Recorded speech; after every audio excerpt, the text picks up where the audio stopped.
Queridos irmãos e amigos, desejo que a paz do Senhor Jesus esteja sobre cada vida e em cada coração. Vamos hoje dar continuidade ao Seminário Teológico Palavra de Vida. Vamos hoje trabalhar o módulo 4, dar continuidade ao conteúdo de Cristologia.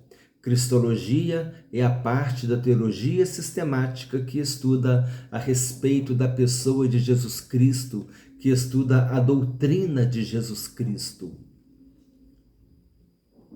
Hoje nós estamos na videoaula 25. Eu já tinha considerado com os irmãos que nós estávamos concluindo o módulo, mas surgiram 2 ou 3 assuntos que eu achei pertinente incluir antes de concluir o módulo. Então estou colocando esses assuntos no hall de videoaulas antes de concluir o módulo do Seminário Teológico Palavra de Vida, o módulo 4 de Cristologia. Eu já considerei para os irmãos, isso vale para todos os módulos, mesmo que depois um módulo esteja encerrado, ele está encerrado entre aspas, porque se eu encontrar um assunto interessante, pertinente àquele módulo, relacionado com aquele módulo, eu gravo uma aula avulsa e incluo esse vídeo na playlist do referido módulo, para que a gente não perca, nenhum conteúdo e a gente esteja sempre crescendo no conhecimento da palavra de Deus.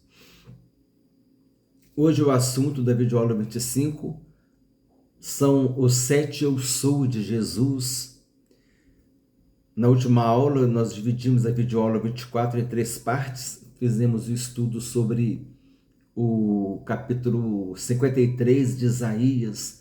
Eu cheguei a considerar com os irmãos que o capítulo 53 de Isaías é muito importante. A Bíblia toda é importante, mas o capítulo 53 de Isaías, ele relata todo aquele caminho para o Calvário que Jesus fez, as profecias que se cumpriram em Jesus Cristo, relacionadas ao que Isaías profetizou aproximadamente 750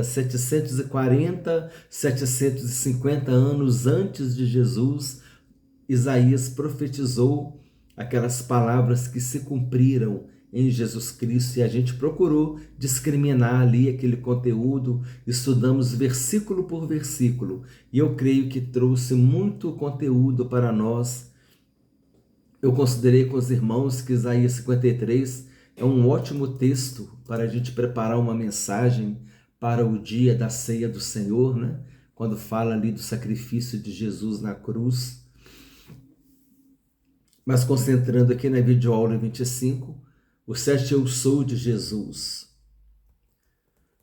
O primeiro eu sou, Jesus disse, eu sou o pão da vida. Depois ele disse, eu sou a luz do mundo, eu sou a porta, eu sou o bom pastor, eu sou a ressurreição e a vida, eu sou o caminho, a verdade e a vida, eu sou a videira verdadeira. E depois nós vamos ver mais alguns eu sou de Jesus. Eu sou o pão da vida, João capítulo 6, versículo 35. Nesse mesmo capítulo 6, um pouco antes, Jesus tinha multiplicado os pães. A multidão foi atrás de Jesus e ele disse que a multidão tinha vindo por causa do pão. Em determinado momento ele diz que ele é o verdadeiro pão que desceu do céu, como lemos em João 6,35. O texto bíblico diz assim: Declarou-lhes, pois, Jesus, eu sou o pão da vida, o que vem a mim jamais terá fome, e o que crê em mim jamais terá sede. Nesse capítulo 6, Jesus faz um duro discurso, falando que é necessário comer a carne dele, beber o sangue dele. Tudo em linguagem figurada, claro. Comer a carne e beber o sangue de Jesus significa ter comunhão com Jesus. E então os discípulos, aqueles que seguiam Jesus, os discípulos, não os apóstolos, os discípulos falaram, duro foi esse discurso, quem pode suportar? E foram embora. E Jesus disse para os apóstolos: vocês querem ir embora também? Aí Pedro disse: Senhor, para quem iremos? Tu tens as palavras de vida eterna. Só Jesus tem palavra de vida eterna. Só Jesus tem palavra de vida. Jesus disse: as palavras que eu vos tenho proferido são espírito e são vida. Jesus disse: vós estáis limpos pela palavra que eu vos tenho falado. Santifica-os na verdade, a tua palavra é a verdade. Número 2, eu sou a luz do mundo, em João capítulo 8, versículo 12. No Evangelho de João capítulo 1, versículos 3 e 4, o evangelista já revela que Jesus é a luz que ilumina a todo homem. O texto bíblico diz assim: todas as coisas foram feitas por ele, e sem ele nada do que foi feito se fez. Nele estava a vida, e a vida era a luz dos homens. João capítulo 1, versículos 3 e 4. Todos nós sabemos a respeito da importância da luz em um ambiente escuro. Quando a luz chega, tudo fica claro, visível, seguro. No escuro podemos cair em armadilhas, buracos e tropeçar. Na luz nós enxergamos com clareza o ambiente ao nosso redor. Assim como a luz é importante aos olhos humanos, assim também Deus proveu para nós a luz espiritual. O próprio salmista nos ensinou a respeito da palavra de Deus, dizendo que ela é lâmpada. O texto bíblico diz assim: lâmpada para os meus pés é a tua palavra, e luz para os meus caminhos. Salmo 119, versículo 105. No mesmo Evangelho de João, Jesus se revela como a luz do mundo. O texto bíblico diz assim: de novo lhes falava Jesus, dizendo: eu sou a luz do mundo, quem me segue não andará em trevas, pelo contrário, terá a luz da vida. Quem me segue não andará nas trevas, pelo contrário, terá a luz da vida. Com o uso do termo luz, Jesus deseja mostrar o significado de que é para o homem tê-lo em sua vida. A luz era símbolo da verdade, da pureza, da vida, da orientação no caminho e aquecimento no frio. A luz era símbolo da verdade, da pureza, da vida, orientação no caminho e aquecimento no frio. 3. Eu sou a porta, João capítulo 10, versículo 9. No final do vídeo, no final da descrição, a matéria está na descrição. No final da descrição tem o link de um pastor. As pessoas chamam as ovelhas e as ovelhas não vêm. Quando o pastor chama, aí a ovelha vem. O link está na descrição do vídeo, no finalzinho da aula. Depois que nós terminarmos a aula, você pode ver. São só 2 minutos de vídeo. É da Igreja Batista Shalom, se eu não me engano. Então eu achei interessante, porque nós vamos falar aqui sobre a ovelha, né? Jesus disse que a ovelha conhece a voz do seu pastor. Aí é por causa disso que eu coloquei esse videozinho de 2 minutos ali, mostrando que quando o pastor chama, as ovelhas vêm. Eu sou a porta, João capítulo 10, versículo 9. Para compreender a referência sobre a porta das ovelhas, precisamos compreender como era a produção pecuária daquele tempo. As ovelhas de diversos proprietários eram mantidas a céu aberto em pátios murados. Havia uma porta que dava acesso a esse pátio e era vigiada por um porteiro durante o dia e durante a noite. Do pátio, os animais eram conduzidos para fora pelo seu pastor e saíam para se alimentar, pois, sendo guiadas pelo pastor, encontravam pastagens. As ovelhas ouviam a voz do seu pastor e saíam. As ovelhas que não reconheciam a voz daquele pastor que as estava chamando, ficavam no pátio. Jesus se revelou como sendo essa porta, que transmite segurança à ovelha. Quando ela entra pela porta, está em segurança. Quando sai pela porta, encontra pastagem, encontra alimento. Jesus disse: Eu sou a porta, se alguém entrar por mim será salvo, entrará e sairá e achará pastagem. Então é muito interessante a respeito da porta, né? Que é que a ovelha entrava pela porta, ela ia para o local de segurança, ficava no aprisco, e quando ela saía para encontrar pastagem. Então era a porta.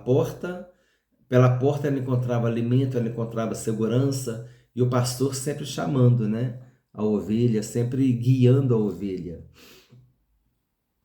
Eu já vi um vídeo também sobre as ovelhas, que as ovelhas estavam todas misturadas.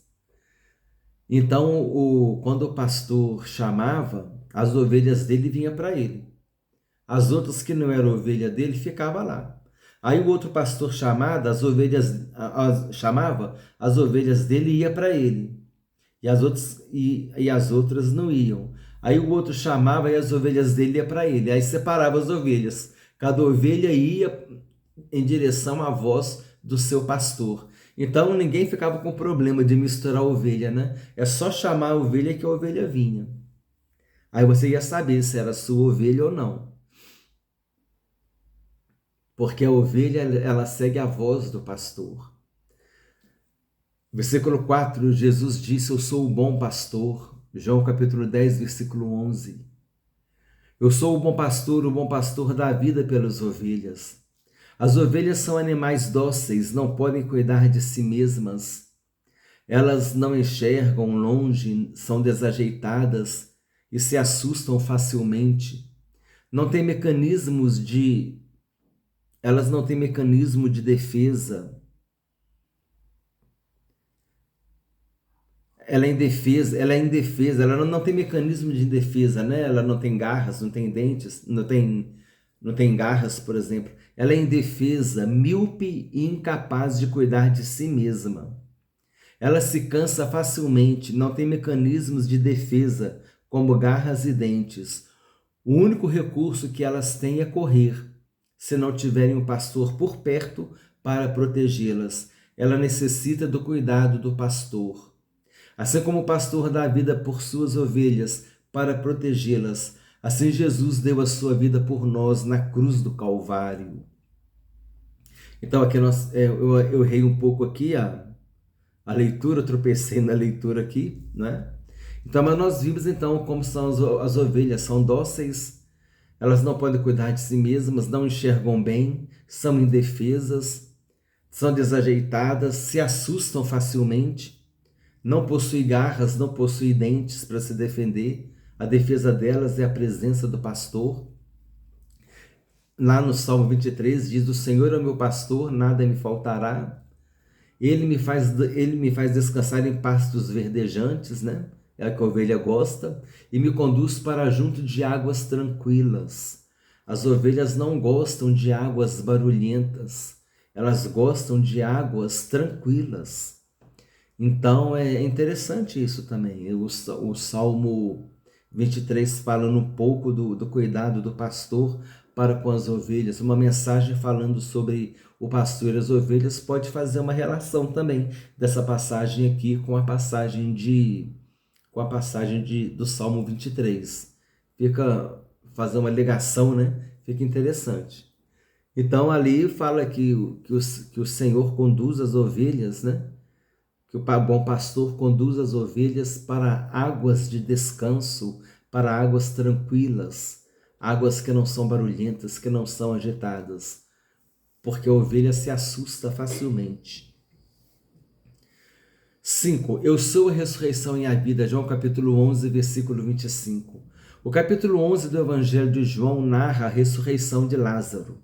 Durante o seu ministério, Jesus ressuscitou 3 pessoas: o filho da viúva de Naim, a filha de Jairo e Lázaro. Pelo menos somente esses 3 foram registrados na Bíblia, né? Eu coloquei aqui durante o seu ministério, né? Mas que são registrados na Bíblia. João disse que muitos milagres feitos por Jesus não foram registrados, mas os sinais que foram registrados têm como objetivo de nos levar a crer que Jesus Cristo é o Filho de Deus. Agora faço um comentário meu aqui. Eu fico imaginando e comento sempre isso em minhas mensagens, quantos milagres Jesus deve ter feito quando passou 2 dias na cidade dos samaritanos. A Bíblia não diz nada que ele fez lá. João não retratou nada que ele fez lá durante esses 2 dias. Mas quando ele chegou lá, é bem possível que tenha curado cegos, mudos, paralíticos, ressuscitado mortos. Mas a Bíblia não registra o que aconteceu nesses 2 dias na cidade dos samaritanos. Mas com certeza aconteceu muita coisa, né? E coisa boa.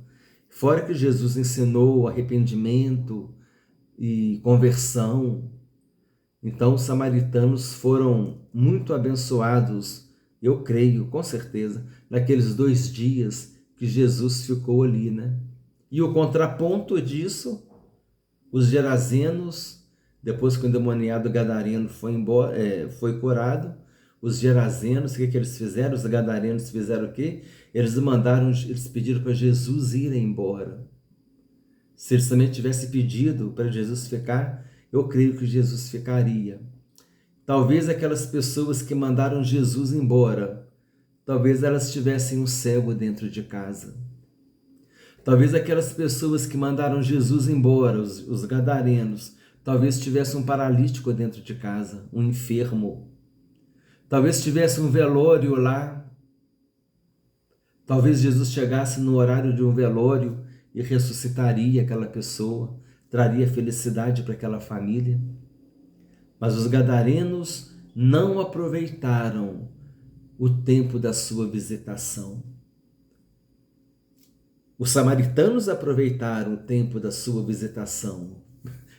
Levaram Jesus, ficou lá com eles 2 dias, ele e os apóstolos, né? Prepararam um cantinho lá para ele, refeição, e levou ele e os apóstolos. Os gadarenos não. Isso acontece hoje conosco também. Graças a Deus que nós devemos tomar a posição, a atitude dos samaritanos, assim como os samaritanos receberam Jesus na sua cidade, assim nós devemos também receber Jesus em nossas vidas. É muito perigoso fazermos como fizeram os gadarenos que rejeitaram Jesus. Pode ser que Jesus não volte lá novamente.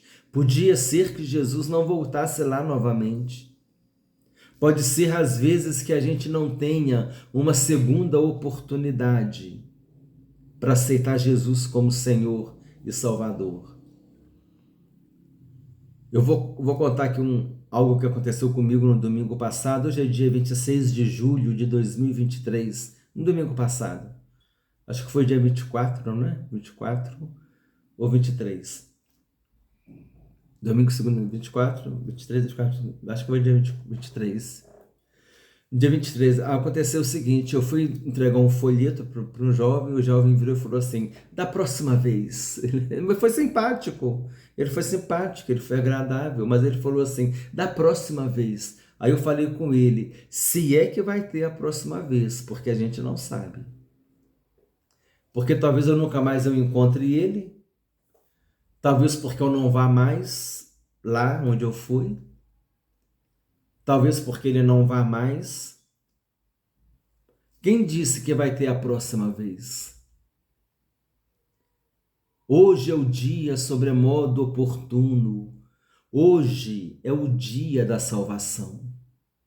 Não deixe para amanhã a decisão mais importante da tua vida, que é receber Jesus em tua vida como teu Salvador, porque essa decisão ela vai decidir o teu destino eterno, o céu ou o inferno.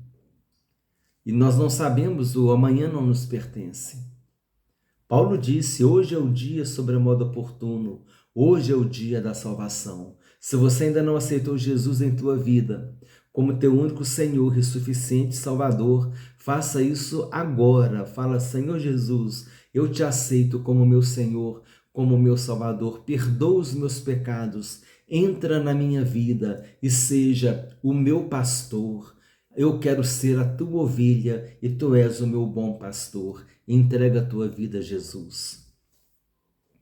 Voltando ao estudo, a declaração de Jesus em João capítulo 11, versículo 25, eu sou a ressurreição e a vida, quem crê em mim, ainda que morra, viverá, é a garantia que nós temos de que Jesus, o primogênito dos mortos, um dia vai ressuscitar.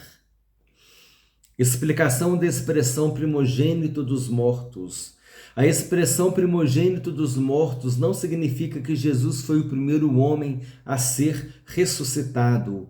Tanto o Antigo quanto o Novo Testamento registram a ressurreição de várias pessoas. A expressão significa que Jesus foi o primeiro a ressuscitar dos mortos em uma forma imortal e gloriosa. Todos os outros que foram ressuscitados na Bíblia experimentaram novamente a morte. Jesus foi o primeiro a voltar dos mortos sem estar mais sujeito à morte. Então, irmão, nós já estudamos isso em aula passada, o primogênito dos mortos. Jesus ressuscitou e nunca mais morreu. Todos aqueles que ressuscitaram morreram. Então tem essa expressão, primogênito dos mortos. Eu não posso deixar de passar a oportunidade para a gente reforçar a explicação sobre a expressão o primogênito da criação. São duas expressões. Jesus é chamado de primogênito dos mortos, e isso significa que ele foi o primeiro que ressuscitou e não morreu mais. Todos os outros que ressuscitaram morreram. O filho da viúva de Naim, aqueles que ressuscitaram no Antigo Testamento. Então, o primogênito dos mortos por causa disso. Agora, o primogênito da criação é outro momento que Jesus é chamado de primogênito. E ele foi chamado de primogênito de Maria também, né? O filho primogênito de Maria. O primogênito da criação, atenção, refere-se à posição de privilégio e autoridade que Jesus tem diante de toda a criação. É necessário reportar ao direito da primogenitura no Antigo Testamento, que mostra que o primogênito tinha privilégios e responsabilidades, tinha direito à porção dobrada da herança, era a autoridade da casa na ausência do pai, quem comandava a casa, os negócios na ausência do pai. É nesse sentido que Jesus é o primogênito da criação, e não no sentido de ser o primeiro a ser criado por Deus. Se ele foi criado, então ele não é Deus. Ele é criatura. E essa é uma séria afronta à doutrina da divindade de Jesus Cristo, a doutrina bíblica da divindade de Jesus Cristo que nós já estudamos aqui nas primeiras aulas. Jesus Cristo é verdadeiro homem e verdadeiro Deus. Amém? E por que eu estou fazendo essa consideração aqui, irmãos? Por causa das heresias.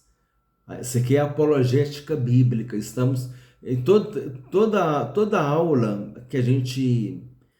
Na outra aula também eu falei de apologética bíblica, quando eu falei a respeito da Bíblia. Os irmãos lembram? A respeito da tradução, que houve uma perda. Na tradução houve uma perda gramatical, sim. Muitas vezes no idioma, quem faz tradução sabe, no idioma não tem uma palavra correspondente, você tem que pegar a ideia que a pessoa está falando e trazer para o seu idioma. Houve uma perda gramatical, houve uma perda de concordância, isso pode ter acontecido, mas não houve perda da mensagem. Então a apologética bíblica defendendo a Bíblia é essa. Pode ter havido perda da tradução, mas não houve perda da mensagem. E isso é que é importante. Então, quando alguém virar e falar, porque a Bíblia passou por um monte de tradução, porque a Bíblia é isso, porque traduziu do grego para o latim, depois do latim veio para o inglês, e do inglês depois veio... Aí a pessoa começa, e ela começa a desmerecer a fidedignidade da Bíblia por causa disso. A resposta é: pode ter havido perda na tradução, mas não houve perda da mensagem. A mensagem da salvação foi preservada. Então a Bíblia é fidedigna, ela é fiel e digna de inteira aceitação em qualquer idioma que ela tenha sido traduzida, desde que esteja fiel aos textos grego e hebraico. Amém? Então é isso, mas então essa é a apologética para defender a Bíblia. Aqui é a apologética para defender Jesus. Qual que é? A divindade de Jesus. Qual que é? É que Jesus, ele não é o primogênito da criação no sentido de ser o primeiro ser criado, mas ele é o primogênito da criação no sentido do posicionamento de autoridade que ele tem. Assim como o primogênito da casa, ele tinha autoridade na ausência do pai, ele assumia os negócios na ausência do pai, assim Jesus tem autoridade sobre toda a criação. Jesus disse: toda a autoridade me foi dada no céu e na terra. Jesus tem todo o poder, Jesus tem toda a autoridade, Jesus é o soberano sobre toda a criação, sobre todo o universo. Ele tem todo o domínio, todo o poder. O domínio e o poder pertencem a Jesus. É por isso que ele é o primogênito da criação, no posicionamento de autoridade, do irmão mais velho. Jesus é o nosso irmão mais velho, e Hebreus diz que ele não se envergonha de nos chamar de irmãos. Então é nesse sentido, primogênito da criação, porque ele tem a posição de autoridade, ele tem o privilégio da autoridade, de ser o irmão mais velho. Jesus é o nosso irmão mais velho, amém? Então ele é primogênito da criação, ele tem autoridade sobre toda a criatura. Sobre tudo, né? Não só a criatura, mas também sobre a natureza. Nós falamos na mensagem que nós publicamos recentemente a respeito da tempestade, que Jesus acalmou a tempestade, ele acalmou o vento, ele acalmou o mar, ele calou o mar, calou o vento, e os discípulos: quem é este que até o vento e o mar obedecem? Este é Jesus Cristo, o autor da criação, o criador do universo, como diz em Hebreus capítulo 1, versículos 1 e 2, que por meio de Jesus, Deus fez o universo. Então é por isso que ele tem toda a autoridade, porque ele é o Todo-Poderoso, amém? Observação: sem a ressurreição de Jesus Cristo, nenhuma outra ressurreição seria possível. A ressurreição de Jesus é a garantia de que nós também ressuscitaremos. Ora, se prega que Cristo ressuscitou dos mortos, como dizem alguns dentre vós que não há ressurreição de mortos? E se não há ressurreição de mortos, também Cristo não ressuscitou. E se Cristo não ressuscitou, logo é vã a nossa pregação, e também é vã a vossa fé. E assim somos também considerados como falsas testemunhas de Deus, pois testificamos de Deus que ressuscitou a Cristo, ao qual, porém, não ressuscitou, se na verdade os mortos não ressuscitam. Porque se os mortos não ressuscitam, também Cristo não ressuscitou. E se Cristo não ressuscitou, é vã a vossa fé, e ainda permaneceis nos vossos pecados, e também os que dormiram em Cristo estão perdidos. Se esperamos em Cristo só nesta vida, somos os mais miseráveis de todos os homens. Mas agora Cristo ressuscitou dos mortos e foi feito as primícias dos que dormem.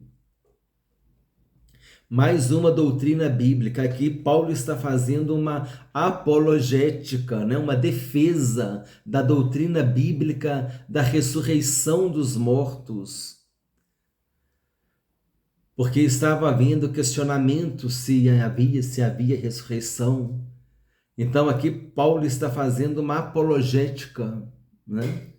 É uma heresia interna. Lembra da aula que nós estudamos sobre apologética e heresias?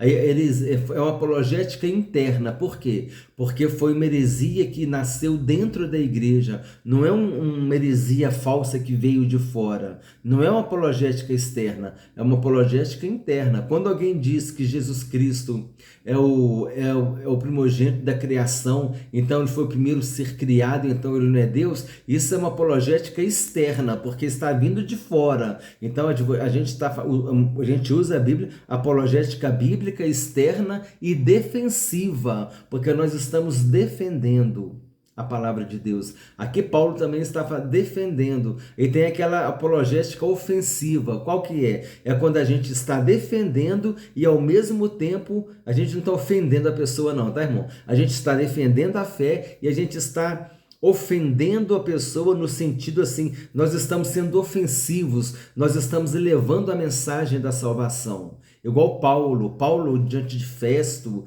diante do rei Agripa, ele estava defendendo a fé cristã, mas ao mesmo tempo ele estava pregando. Ou seja, ele estava fazendo uma apologética defensiva, defendendo a fé cristã, e ofensiva, quando ele estava também pregando. É nesse sentido que a palavra ofensiva, tá? Não é ofensivo no sentido de ofender as pessoas, não. Ofensivo no sentido de você agir com agressividade, mas aquela agressividade assim, você está pregando o evangelho. Você está impactando a pessoa com o evangelho. Se eu não me engano, foi Festo, né? Acho que foi Festo que disse: Ô Paulo, por um pouco eu não me tornei cristão. Aí Paulo disse: quem me dera não só você, mas todos estes que aqui estão ouvindo, se tornassem como eu, exceto nessas cadeias, porque ele estava algemado, né? Porque ele estava preso. Observação, voltando aqui no texto. Observação. Paulo denuncia a heresia de não haver ressurreição dos mortos. Por outro lado, também denunciou a heresia de Himeneu e Fileto.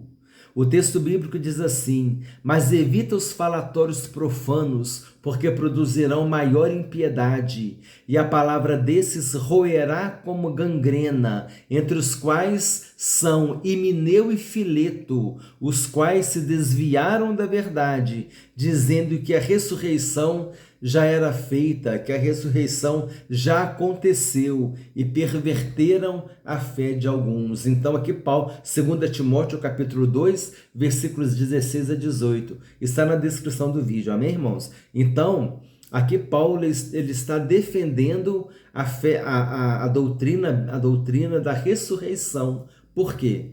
Ele está fazendo uma apologética interna dentro da igreja, porque essa heresia nasceu dentro da igreja. Himeneu e Fileto estavam dizendo que a ressurreição já tinha acontecido. E o que mais desespera, irmão, é o seguinte: e perverteram a fé de alguns. Chega alguém hoje também a mesma coisa, chega alguém com ensinos que não estão de acordo com a Bíblia e começa a praticar aquilo dentro da igreja e as pessoas aceitam e as pessoas não têm a maturidade, a sensibilidade de confrontar se aquilo que está acontecendo ali está de acordo com a palavra de Deus. Se é doutrina bíblica, se é doutrina dos apóstolos. Me desculpa alguns irmãos que falam assim: em nome do eterno, em nome do eterno não.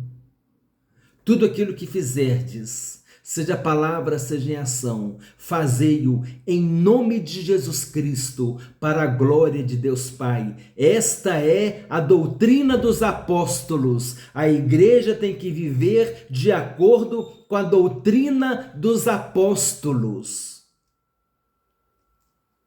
Examina o Novo Testamento, a conduta da igreja na doutrina dos apóstolos. Em nome do Eterno, quem fala eterno são os judeus, porque eles se referem a Deus como eterno, porque eles não falam o nome de Deus. Isso é uma prática judaica, não é uma prática cristã. Tudo que nós fazemos em nome de Jesus Cristo. Nós oramos em nome de Jesus Cristo. Isto é doutrina bíblica cristã, doutrina dentro da doutrina dos apóstolos.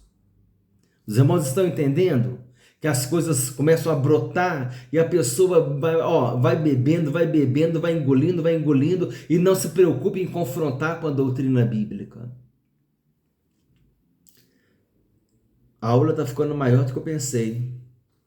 Mas vamos lá, Deus está abençoando. Item 6. Eu sou o caminho, a verdade e a vida. João capítulo 14, versículo 6. Respondeu-lhe Jesus: eu sou o caminho e a verdade e a vida. Ninguém vem ao Pai senão por mim. Esse versículo já foi tema da videoaula 23, na qual vimos que o tabernáculo tinha 3 acessos que chamamos de porta. Na verdade era o véu, né?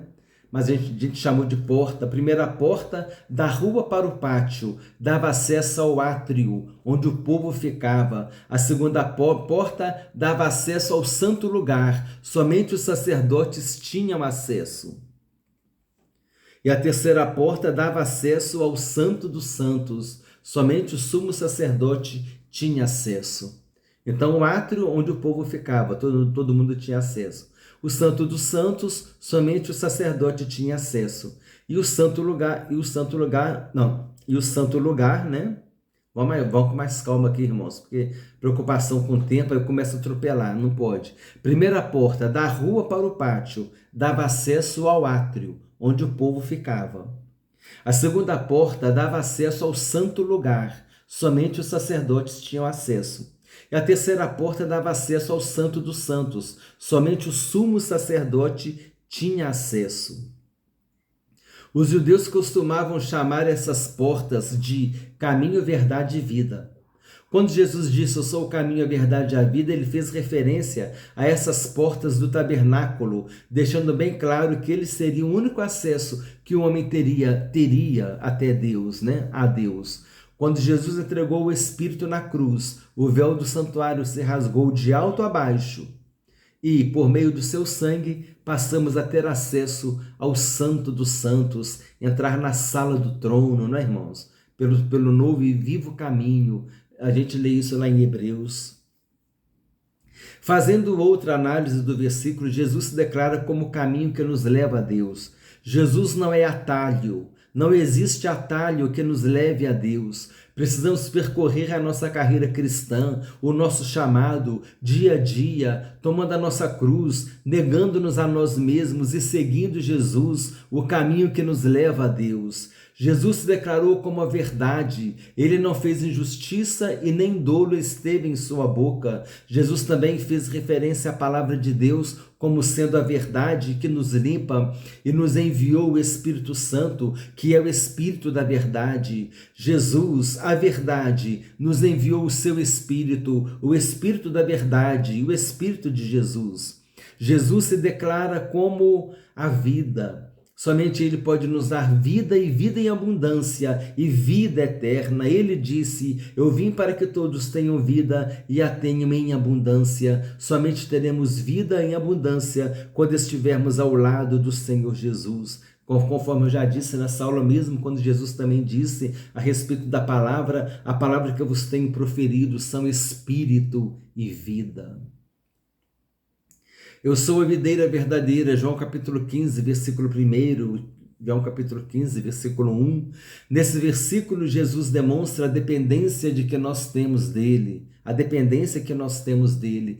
Ele nos compara aos ramos que estão ligados na videira, assim como os ramos precisam estar ligados na videira e dela receber a seiva que a alimenta e a capacita para produzir fruto. Assim também precisamos estar ligados em Jesus Cristo, recebendo dele a seiva espiritual, que é o Espírito Santo, que nos alimenta e nos capacita a produzir fruto fruto que glorifica a Deus e nos faz seus discípulos, conforme está em João capítulo 15, versículo 8. Jesus disse em João capítulo 15, versículo 5, eu sou a videira, vós as varas, quem está em mim e eu nele, esse dá muito fruto, porque sem mim nada podeis fazer. E tem 8, para terminar a aula, outros eu sou de Jesus. Eu vou ler o texto bíblico e depois as referências. Dependendo do tamanho, irmãos, da descrição, aí eu tenho que apagar o texto, amém? Fica só as referências. Conforme os irmãos já entenderam, eu já expliquei isso outras vezes, né? Jesus e a mulher samaritana. Eu sei, respondeu a mulher, que há de vir o Messias, chamado Cristo. Quando ele vier, nos anunciará todas as coisas. Disse-lhe Jesus, eu sou, eu que falo contigo. Então aqui tem mais um eu sou de Jesus. Não são só 7 eu sou, tem mais aqui, né? Por isso eu vos disse que morrereis nos vossos pecados, porque se não crerdes que eu sou, morrereis nos vossos pecados. João capítulo 8, versículo 24. Olha só o que Jesus disse, se não crerdes que eu sou, morrereis nos vossos pecados. Na mulher samaritana, que nós lemos antes, é João capítulo 4, versículos 25 e 26. Agora foi João capítulo 8, versículo 24. Agora vai ser João capítulo 8, versículo 28. Disse-lhes, pois, Jesus, quando levantardes o Filho do Homem, então sabereis que eu sou, e que nada faço por mim mesmo, mas falo como o Pai me ensinou. Primeiro eu sou está lá em Hebreus, né, irmãos? Capítulo 3, versículo 14. Quando Deus se revela a Moisés. Respondeu-lhes Jesus, em verdade vos digo, antes que Abraão existisse, eu sou. João capítulo 8, versículo 58. Por isso que os judeus ficavam incomodados, porque quando Jesus falava esse eu sou assim, ele estava usando uma conjugação verbal que só estava, esse verbo ser, se eu não me engano, ele era mais usado só em relação a Deus. O judeu não fala assim, por exemplo, eu sou professor, ele não fala. Ele fala assim, eu professor, eu motorista, eu médico, eu advogado. Ele não conjuga o sou, esse verbo, entendeu? É interessante. Esse verbo ele é mais aplicado para se referir a Deus. Aí Jesus chegava lá e falava, eu sou, ele estava usando o verbo que não era para ele usar, entre aspas, né? Porque era para ele usar, porque ele era o eu sou, né? Mas para os judeus ele não era, então por isso que os judeus ficavam bravos com ele. Interessante isso, né? Responderam-lhe. Vamos voltar aqui. Desde já vos digo, antes que aconteça, para que, quando acontecer, creiais que eu sou. João 13, 19. Agora, João 18, versículos 5 a 8. Responderam-lhe a Jesus o Nazareno, a quem buscais os guardas, né? A quem buscais? Aí Jesus perguntou, a quem buscais? Responderam-lhe, a Jesus o Nazareno. Então Jesus lhes disse, sou eu. Ora, Judas, o traidor, estava também com eles. Quando, pois, Jesus lhes disse, sou eu, recuaram e caíram por terra. Jesus de novo lhes perguntou, a quem buscais? Responderam, a Jesus o Nazareno. Então lhes disse Jesus, já vos declarei que sou eu. Se é a mim, pois, que buscais, deixai ir estes. João capítulo 18, versículos 5 a 8. Atos 9, 5.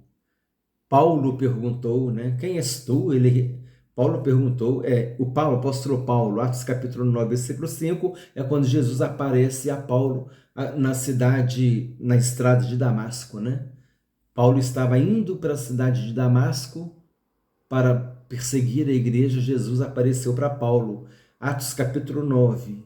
A conversão de Paulo é em Atos capítulo 9.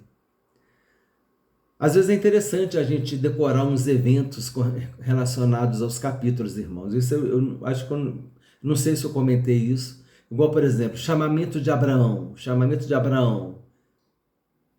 É Gênesis o quê? Gênesis 12, né? Gênesis 12.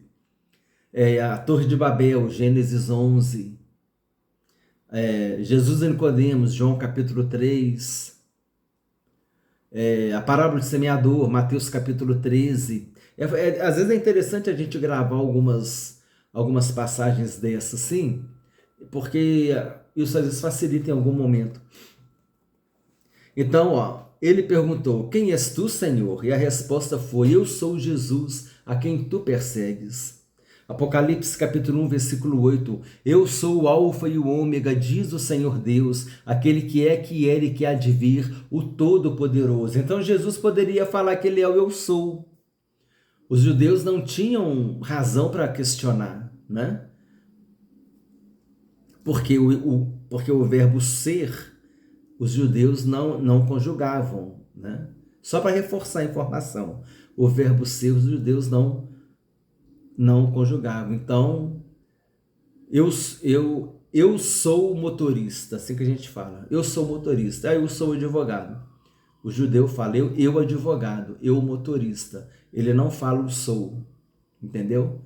O verbo sou é só relacionado a Deus, porque ele é.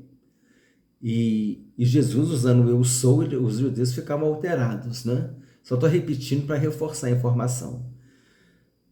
Então, Apocalipse capítulo 1, versículo 8, eu sou o alfa e o ômega, diz o Senhor Deus, aquele que é, que era e que há de vir, o Todo-Poderoso. Apocalipse 22, 13, eu sou o alfa e o ômega, o primeiro e o último, o princípio e o fim. Olha só quantos eu sou de Jesus, olha. Além daqueles 7 tradicionais, né? Eu, Jesus, enviei meu anjo para vos testificar estas coisas às igrejas. Eu sou a raiz e a geração de Davi, a brilhante estrela da manhã. Apocalipse 22, versículo 16.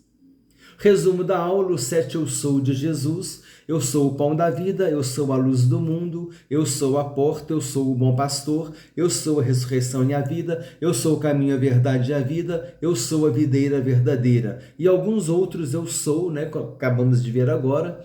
Eu sou de Jesus, antes que Abraão existisse, eu sou o alfa e o ômega, eu sou o princípio e o fim, eu sou a resplandecente estrela da manhã, eu sou a raiz de Davi, e outros, conforme nós vimos agora. E esse comentário, né, irmãos, que eu não está aqui, esse comentário não está aqui na aula preparada, né, porque a aula está preparada aqui, os irmãos não estão vendo, mas tem um notebook aqui com a aula preparada, amém? Tudo feito com planejamento para que seja o melhor possível para o nosso Deus. Mas aqui, a respeito desse verbo, eu achei isso muito interessante, irmãos. Vamos prolongar mais um minutinho. O verbo ser, o judeu ele não conjuga o verbo ser. Eu achei isso interessante demais. Os judeus não conjugavam o verbo ser. Eu sou médico. Eu médico. Eu sou motorista. Eu motorista. Eu sou professor. Eu professor.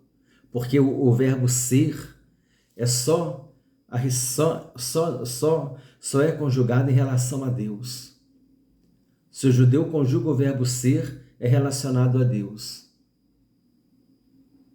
Então não faz isso. Aí Jesus chegava e falava, eu sou a porta. Os judeus ficavam doidos, os fariseus ficavam enlouquecidos com aquilo. É por isso que diz, ele se faz como Deus. Por que ele se faz como Deus? Porque ele falava, eu sou. Os irmãos estão entendendo? Olha que informação interessante.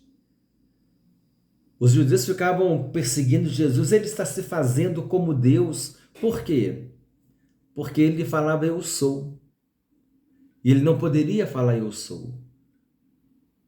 Porque, segundo os judeus, ele não era Deus. Mas ele falava, eu sou, porque ele era Deus. Aí entrava nesse conflito com os judeus. Amém, irmãos? Então, graças a Deus, que Deus abençoe ricamente sua vida em nome de Jesus. Se você chegou até o final, deixa um comentário dizendo que você assistiu a aula toda. Faz um comentário aí substancial, porque eu fico muito nessa questão, irmãos. Ah, porque o vídeo está ficando grande, o vídeo está ficando grande, mas, irmãos, é aula. Eu acho que até 50 minutos dá para ser aceitável, porque é aula. E quem quer aprender a palavra de Deus precisa ter essa dedicação, amém?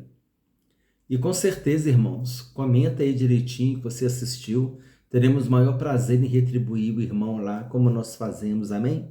Vamos também no seu trabalho e vamos ser abençoados lá. Desejo que Deus te abençoe ricamente em nome do Senhor Jesus Cristo.